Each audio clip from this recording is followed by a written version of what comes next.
Hoy en día en la Argentina y en gran parte de América Latina, me parece, el rol en la movilización y la toma de conciencia de las mujeres desde una reivindicación feminista es lo más revolucionario que existe y lo que da esperanza.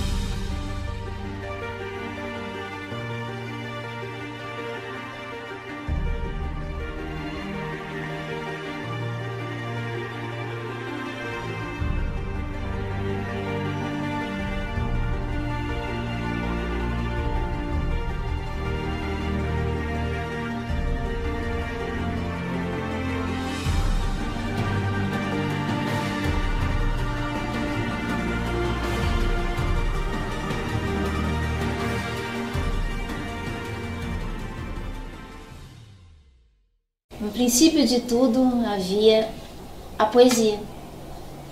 A poesia me levou para o curso de jornalismo. A professora de redação é que foi a culpada, a professora de português, porque ela disse que se eu gostava tanto de escrever, eu não deveria ir para o curso de português, eu deveria fazer jornalismo. Enfim, eu tinha ganho um curso de poesia no Instituto Estadual de Educação, no ensino médio. Então foi aí que começou. E aí quando eu fui para o curso de jornalismo é que eu vi que jornalismo não tem absolutamente nada a ver com poesia. Mas até que hoje tem. Até que hoje o tipo de jornalismo que eu faço tem muito a ver com a poesia. Desemboqué en periodismo. Se puede decir que empecé sin saber muy bien qué quería hacer. Empecé la carrera de comunicación que se bifurcaba en la universidad donde estudié entre publicidad y periodismo. Cuando empecé el primer año me di cuenta que la publicidad no tenía nada que ver conmigo, está fundada en la falacia, en la mentira como materia prima. A lo largo de los años lamentablemente me di cuenta que el periodismo también, pero cuando estudiaba no lo pensaba de esa manera. Entonces opté por periodismo y empecé a trabajar antes de recibirme, tenía 19 años, 18, 19 años, primero haciendo un medio, una revista en la ciudad chica donde yo nací, en la provincia de Buenos Aires, una revista deportiva que nada que ver con mis intereses, pero me habían propuesto eso y dije, bueno, hagámoslo. Y después empecé a trabajar en Radio Belgrano, en una de las radios de Buenos Aires, que en la década del 80, con el retorno a la democracia, fue como un foro y un faro de lo que era el debate democrático. Y ahí, por suerte, siempre trabajé, hace más de 30 años que nunca estuve sin trabajo. Esto es una excepción en la Argentina y más en este momento. No princípio de tudo existiam vozes, mas não existiam espaços. Existia uma família pobre e não existiam condições, né? Existia o sonho de estudar, mas como, né? Existia uma identidade de classe, né?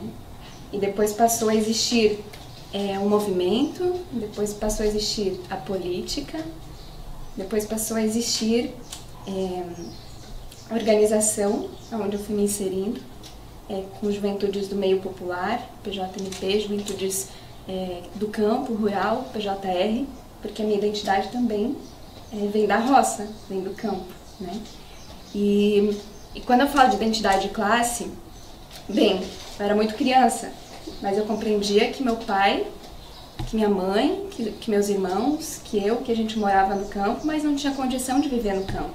Meu pai tinha que trabalhar numa outra fazenda de peão para conseguir fazer com que a gente comesse, né? Minha mãe trabalhava em casa, trabalhava na roça, cuidava dos filhos, e existia toda uma relação também do machismo, né? Da mulher em casa e tudo mais. Então essa identidade de classe, essa identidade de que também o meu pai, ao longo do tempo, trabalhou tanto para um fazendeiro que ficou doente, que está doente há 15 anos, e que minha mãe, numa condição até hoje, né, seguiu cuidando dele, bem, algo estava errado. Tinha alguém ganhando com o trabalho do meu pai, tinha alguém ganhando com o trabalho da minha mãe, tinha alguém ganhando com o sofrimento da nossa família e de tantas outras famílias que viviam no campo, né? Quando eu comecei a fazer parte dessa organização das juventudes, eu fui entendendo a minha tarefa também dentro dessa sociedade, dentro desse sistema, que eu também era responsável em ter uma tarefa para mudar essa realidade, né? Então, sim, eu tinha tarefa primária e ainda tenho de contribuir na articulação, ou seja, de fazer o trabalho de base, de casa em casa, mas eu também sempre gostei muito dessa questão da comunicação. Era uma ferramenta, era uma arma, era algo assim que eu via a possibilidade de poder também mostrar essas realidades, né, diante da predominância de uma única narrativa. Então, comecei a fazer o curso de jornalismo em 2011, então eu fazia faxina e pagava o curso. E aí tinha toda uma relação de preconceito também, né, porque eu já vinha com várias divergências ideológicas dentro de uma sala de aula onde o curso de jornalismo também era visto como algo elitizado. Então, como que uma filha de camponeses que, né, teve que sair do campo para viver na cidade, porque no campo já a gente não tinha condição de viver, ou ia passar fome, ou enfim, outras tantas necessidades. Como essa pessoa que recebia R$500 conseguia fazer o curso de jornalismo, trabalhava o dia todo, né, e estudava, e como que essa pessoa também rabiscava todas as apostilas, né, ou muitas vezes tirava uma nota boa não tendo condição de comprar uma apostila, porque a gente tinha que escolher também, né, então as prioridades, então tinha que prestar atenção na aula para poder fazer aquilo que a universidade também considera como quadradinho, você tem que ter nota para poder passar. Mas enfim, eu sabia que eu precisava estudar, que eu precisava estar ali dentro, e sempre tive várias divergências nesse contexto. Algumas vezes eu saí escoltada da faculdade também, ameaçada de morte, inclusive, nesse espaço, porque eu entendia também que o jornalista ele não tinha que ler a Veja, como a professora dizia. Estaba estudiando medicina y me di cuenta que estaba más preocupada por ver cómo estaban esos cuerpos allí en la mesa que por aprender medicina. Entonces un amigo de mi papá me dijo, me parece que lo tuyo no va por el lado de la biología, buscá por el lado de las humanidades, y pasó el tiempo y nunca me dediqué. Entonces, muchos años más tarde, hace apenas unos 7, 8 años, estaba estudiando paisajismo, hubo un problema en la escuela y entonces dije, me van a dejar sin escuela a mí, justo ahora, tenía todo 10, todo perfecto. Digo, no, acá hay que averiguar qué está pasando, por qué me quieren dejar sin escuela. Y me puse a hacer una serie de investigaciones en mi barrio, en mi municipio, hasta que supe qué era lo que estaba pasando y empecé a escribir en un Facebook que se llamaba Diario de la Bicicleta. Y empieza porque nos estaban bicicleteando, entonces empecé a contar todos esos pormenores, ¿no? de las propinas, las coimas y las cosas que estaban pasando. Parece que no gustó mucho porque me la hicieron difícil, pero me recibí de las 3 carreras, así que está todo bien, pero me di cuenta que lo mío era la investigación. Entonces me puse a investigar otras cosas que me parecía que estaban pasando en el país en ese momento, como bueno, operaciones de prensa que uno veía que se daba cuenta que era una operación, pero que no entendía qué era lo que estaba detrás. Entonces empecé a buscar en diarios viejos, en cosas viejas, cosas incluso de página 12, cómo habían llegado ciertas personas a ocupar determinados puestos en determinados lugares. Empecé a escribir un blog, o sea, el blog que había empezado como algo de ecología, como algo más humanitario, si se quiere, terminó siendo de política. Y un día alguien en una radio me dice, me gusta cómo lo contás, ¿por qué no hacemos una columna? Y yo me negué, porque yo no soy periodista, yo nunca hice esto, me daba vergüenza, y terminé aceptando, 2 años más tarde, pero acepté, y empecé una columna, y me di cuenta que lo que yo estaba haciendo tenía algún sentido cuando un oyente llama a la radio y dice, estaba manejando, no me acuerdo en qué ruta de Neuquén, la radio quedaba en Comodoro Rivadavia. Alguien en Neuquén, a 1800 kilómetros, había parado al costado de la ruta para escuchar lo que yo estaba contando. Entonces digo, bueno, lo debo estar haciendo más o menos bien. Y ahí me empecé a tomar conciencia de que, bueno, tal vez tenía que seguir con eso. Y cuando me empezaron a ofrecer otras cosas, como hacer mi propio programa y todo eso, acepté. Eu cheguei na comunicação, primeiro como ouvinte de rádio, tendo crescido em Buenos Aires, como a Débora e a Nora, porque o papel do rádio na Argentina é muito importante. E acho que sempre que a gente é jovem, tem algum programa de rádio para a gente ouvir, mas pelo menos naquela época, eu não sei hoje em dia, os programas não era só música, não sei hoje como será os programas assim de FM, tipo rock and pop, certo? E, eu lembro mais do ano 85 com um programa que chama Feedback, chamava, aliás, e acho que todos ouvíamos, então eu sempre gostei muito disso. Depois, minha relação com a comunicação seguiu estudando tradução, porque a tradução é um jeito da gente unir culturas, porque você traduz de uma língua para outra. Então, acho que minha relação com a comunicação é mais em silêncio, de mim, de dentro para fora, sem estar na frente de câmeras. Gosto mais da parte de trás e de articulação, de divulgação. Antes eu não queria fazer jornalismo, eu não tinha a menor ideia do que eu queria fazer. Quando eu era adolescente, a minha primeira opção era fazer psicologia, só que eu me mantive nessa ideia, eu acho que 1 ano mais ou menos. E antes disso eu tinha começado a fazer teatro, e aí eu me envolvi muito com o teatro, e eu fiquei 4 anos fazendo teatro. E na hora de eu, me inscrever no vestibular, um pouco antes disso eu tinha pensado em fazer engenharia do petróleo, nada a ver comigo, nada a ver. Mas é porque eu tinha feito um curso, técnico para trabalhar em plataforma, então eu pensei que talvez fosse uma opção, mas essa ideia durou 1 mês, porque daí eu descobri que tinha muita matéria de cálculo já no início, e aí eu sabia que eu não ia passar da primeira fase. Aí chegou a hora de eu me inscrever no vestibular e eu decidi que eu ia fazer artes cênicas. Tudo bem, me inscrevi, aquela coisa toda, 3 dias de vestibular, tudo mais, loucura. Não passei. Continuei estudando para o vestibular de novo e tudo mais. No 2º ano me inscrevi de novo para artes cênicas, não passei de novo. E aí eu pensei assim, bom, não passei, não é mesmo? 2 anos aqui, já fomos, já pagamos R$200 de vestibular, não podemos continuar nessa vida. E aí nesse mesmo ano eu me inscrevi no ProUni, que é o programa de Universidade para Todos, e aí eu me inscrevi numa universidade que tinha aqui em São José, que até é uma universidade privada, à distância e tudo mais, e eu me inscrevi para 2 cursos, um de gestão ambiental, nada a ver de novo, e um de marketing. Eu só me inscrevo para coisa nada a ver.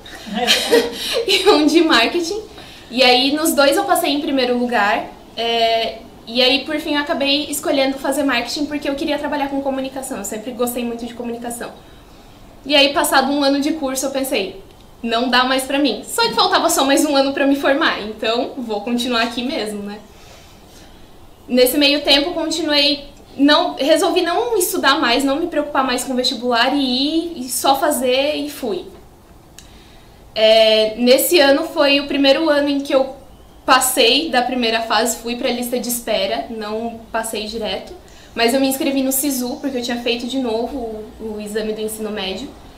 E aí eu fiquei na lista de espera. Nesse meio tempo eu tinha um subemprego, que era para pagar as minhas contas e para ajudar em casa, enfim. E continuava fazendo marketing, então se eu não passasse no vestibular, pelo menos uma formação acadêmica eu já tinha, eu podia procurar um emprego que fosse melhor que o que eu já tinha. Por fim, um dia eu abrir meu e-mail por causa de um engano que o meu pai foi tentar mexer no meu computador e aí tinha senha, ele bloqueou meu computador e aí eu fiquei louca da vida porque era o meu computador novo. E aí eu fui entrar na minha conta do e-mail pelo celular para desbloquear e aí eu descobri que eu tinha passado para a Federal daqui em jornalismo. Aí eu pensei, vamos, né? Eu não sou jornalista, mas eu trabalho com jornalismo, eu não sou formada em nada. Eu sou de São Paulo, lá em São Paulo eu fiz 2 anos de nutrição. Nada a ver, eu só fiz. Por quê? Quando eu saí da escola, no ensino médio, eu pensava em fazer fotografia, que é o que eu faço agora. Me inscrevi no curso, e na primeira aula o professor me falou, o equipamento custa R$3.000, você tem que ter câmera, tripé, né, todos os equipamentos. E eu era pobre, né? Eu sou pobre, sempre fomos pobres. Minha mãe não podia pagar tudo isso. Daí eu desisti, não fiz, nunca mais fui. E fui para nutrição porque eu gostava muito de química, bioquímica, biologia. Amei fazer, adoraria fazer de novo, mas não. E só que no meio do curso eu sofri muita coisa, a morte da minha mãe. Daí eu falei, não quero mais, larguei meu trabalho, isso em São Paulo.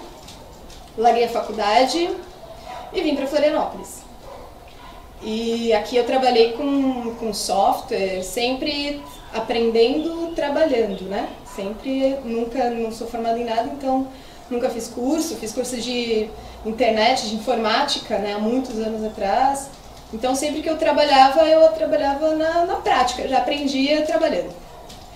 Então, passou muitos anos que eu estava aqui em Florianópolis, 4, 5 anos, eu peguei uma carona. Nessa carona estava o Márcio Papa. E eu falei, estava procurando trabalho, tinha acabado de voltar de uma viagem de Kombi, me deu a louca, fui viajar, então. Peguei essa carona, estava procurando trabalho, perguntei para ele se ele não sabia de alguma coisa, ele falou que tinha uma cooperativa, chamava Portal Desacato, e ele falou que talvez tivesse alguma coisa ali que eu poderia participar e tudo mais, e nisso eu estava vendendo essa Kombi. Eu falei, ok, então vamos lá, né? Daí ele me chamou para uma das reuniões, eu fui nessa reunião, falei que estava vendendo a Kombi, o pessoal se interessou, mas não deu para comprar a Kombi, vendi para outro, depois de muito tempo vendi para outra pessoa. E fui indo nessa cooperativa, não sabia nada, né? Não manejava câmera, não editava muito menos, não fazia nada, não sabia o que era locução, não sabia o que era apresentar um programa, não sabia nada e fui aprendendo tudo isso. Aprendi a manejar a câmera, fiz uma matéria escrita lá no início, para o portal. Comecei a cobrir vários eventos, né, manifestações. E com a vinda da Caroline Dallagnol, eu aprendi e comecei a me introduzir na edição de vídeo. Ela foi me passando algumas coisas, antes um outro integrante também que já não está mais me passou outras, aí eu fazia edição de áudio somente, do informativo paralelo, fui começando a aprender a fazer edição de vídeo, agora eu faço edição de JTT, de muitas coisas.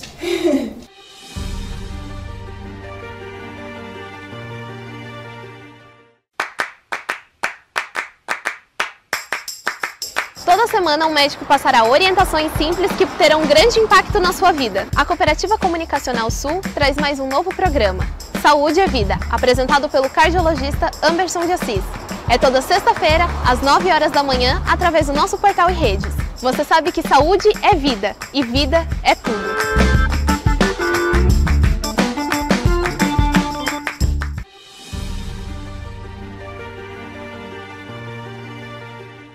A assessoria de comunicação, ela te afasta do jornalismo, né? Desse tipo de jornalismo com o qual nós nos identificamos, que dá espaço para as pessoas falarem, né? Que dá visibilidade a essas pessoas que a gente tanto, enfim, que são totalmente invisibilizadas pela grande mídia monopólica, oligopólica. E esse foi o tipo de jornalismo que me encantou e que me reacendeu a paixão pelo jornalismo, porque eu achava que que não existia mais essa possibilidade, né, na minha vida. Mas e o mais incrível é poder fazer isso ao lado de outras pessoas que pensam parecido, que têm as mesmas vontades, o mesmo amor, a mesma paixão, porque isso, um tipo de projeto como esse, só coletivamente, né, a gente consegue construir. Não existe como fazer esse tipo de jornalismo independente, de contraposição, questionador, sem fazer parte de um grupo, principalmente nos tempos em que estamos vivendo atualmente. Começo da internet, da popularização da internet, isso sim era o começo. E decidimos fazer uma espécie de revista virtual, que se chamou Desacato.info, que foi a Alquimídia, na pessoa do Thiago Scarnio, que eu lembro agora, que nos facilitou a plataforma para a gente trabalhar, que nessa época era diferente, não era tão fácil, não existia nem a ideia nem de blogs, nem coisas assim. Então, no começo a gente saía semanalmente. E também a gente traduzia tudo, porque tinha muita coisa. A nossa primeira ideia era, que continua até hoje, mas era fazer a ponte também com a América Latina. Então, isso também é uma coisa que eu sempre gostei. Eu sempre, além da América Latina, na verdade, eu sempre me situei no mundo. Eu me lembro desde pequena e sempre fui muito curiosa. Então, a gente fazia traduções. Lá em casa éramos 3 no final de semana fazendo traduções e gente nas suas casas também fazendo traduções para a gente poder abranger todos os países, as situações possíveis. A partir daí, Desacato foi evoluindo, a demanda foi crescendo e a questão foi ficando diária. Então, hoje em dia, na verdade, a gente continua trazendo a palavra de fora.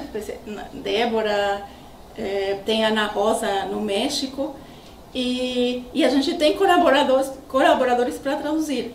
Então, às vezes eu também traduzo, que é o Elisandro lá na Bahia, e eu virei a diretora-geral do portal, mas tentando fazer a articulação entre todos os atores vinculados a Desacato. Para mí Página 12 fue un lugar de aprendizaje y de identificación y, si se quiere, también de aprendizaje político. Yo hice el secundário durante la dictadura e estudiei em uma universidade privada. A nossa tarefa não era só mostrar a realidade, a gente precisava devolver isso para a comunidade. Então, a gente ia lá, coletava, conversava com as pessoas e depois você devolvia esse material, você retornava, você conversava, né?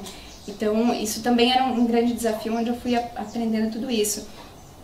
E depois vieram outros desafios, porque eu entrei no meio de comunicação comercial, já no segundo período da faculdade, num jornal impresso, e a gente sabe que os jornais têm donos, então, donos de determinados partidos políticos. Então, eu sempre mantive a minha identidade dentro do jornal, e era bastante difícil, né? Tanto que eu sempre falo, faz 1 ano que eu saí do meio de comunicação comercial, mas antes disso eu já atuava enquanto Desacato, eu já assumi a identidade da nossa cooperativa, do nosso portal. É muito satisfactorio poder desentrañar lo que hay detrás y mostrarle a la gente lo que los otros medios no le muestran. Cuando en estos momentos donde las corporaciones están ocupando prácticamente toda la voz y nos están aturdiendo todo el tiempo con mentiras y con cosas, poder mostrar que eso es una mentira, que eso no es así, que hay otra cosa detrás y cuál es el perjuicio para la gente y que se pueda defender. Me parece que eso es lo que más me gusta hacer, que poder mostrar que hay una manera de escapar de ese cerco que nos ponen, porque nos tienen a todos como ovejitas escondidos detrás de un corral.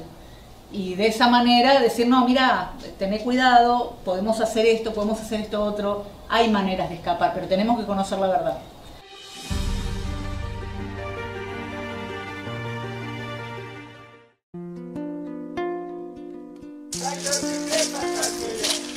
O programa Vida em Resistência em TV Web, produção da Cooperativa Comunicacional Sul, com apoio do Conselho Indigenista Missionário Regional Sul, traz quinzenalmente a história de comunidades indígenas que seguem na luta pela retomada de seu território tradicional e pela manutenção de sua cultura. Vida em Resistência, nas terças-feiras, às 14 horas, no portal Desacato.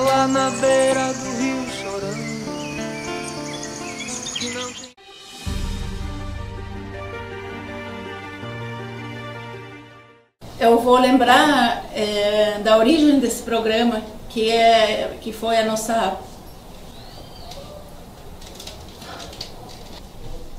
da menina Fabiola Fermutz, quando eu vi um discurso dela lá no oeste de Santa Catarina, e eu pensei, essas são as mulheres da Pátria Grande. A gente sabe que a nossa luta é legítima, a gente sabe por que está lutando e a gente não vai retroceder. Claro, tem muitas mulheres que são conhecidas, mas a Pátria Grande é composta, o mundo é composto por essas mulheres que são mais anônimas, que agora, felizmente, a juventude, já desde muito novas, as mulheres estão na luta, na vanguarda da busca do nosso espaço. A gente sabe que o machismo ele pré-existe ao sistema capitalista.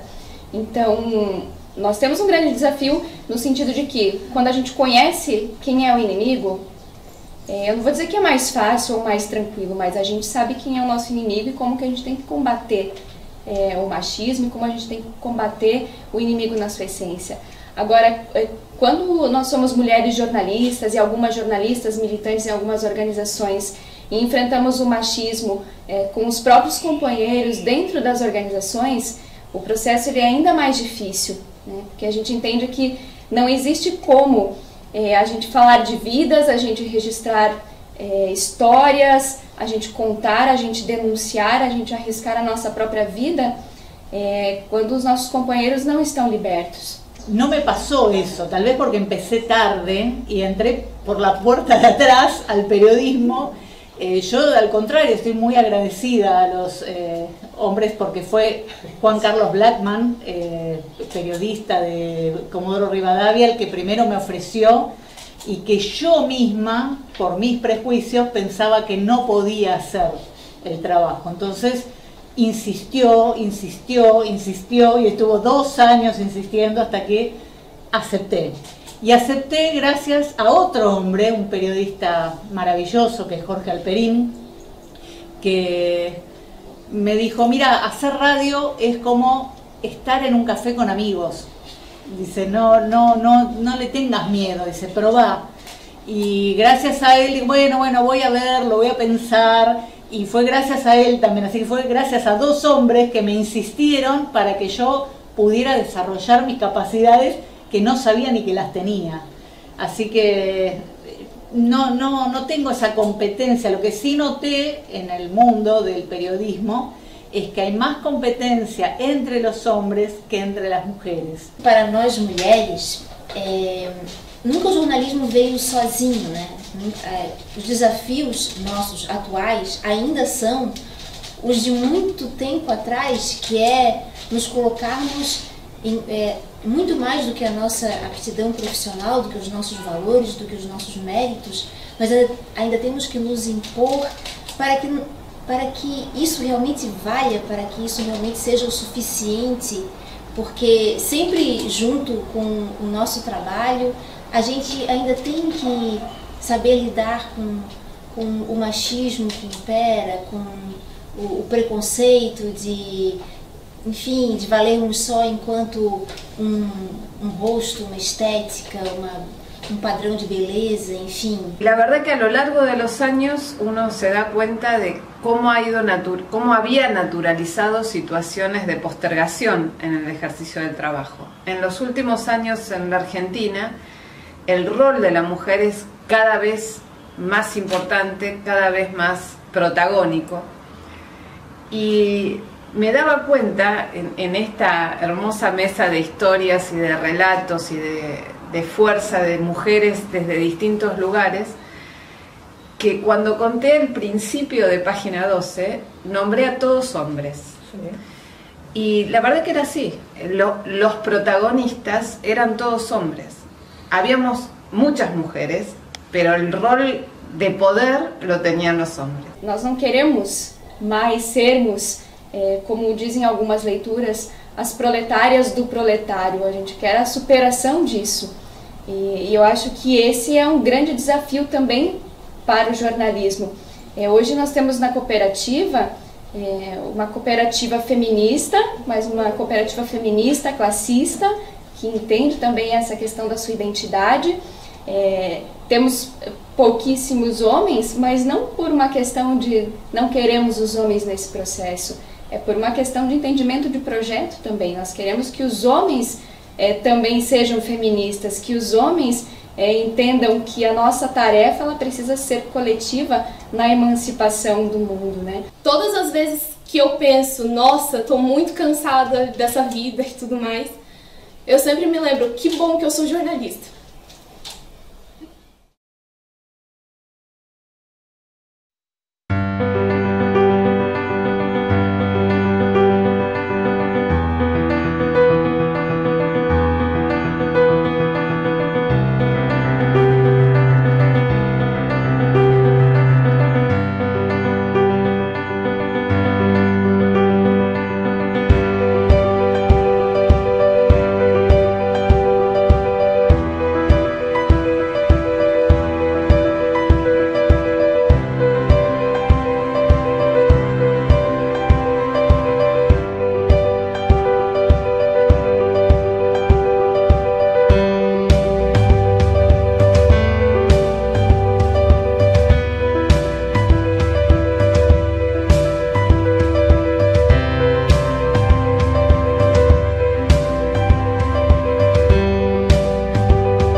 E disso que você está assistindo agora é eu que vou editar.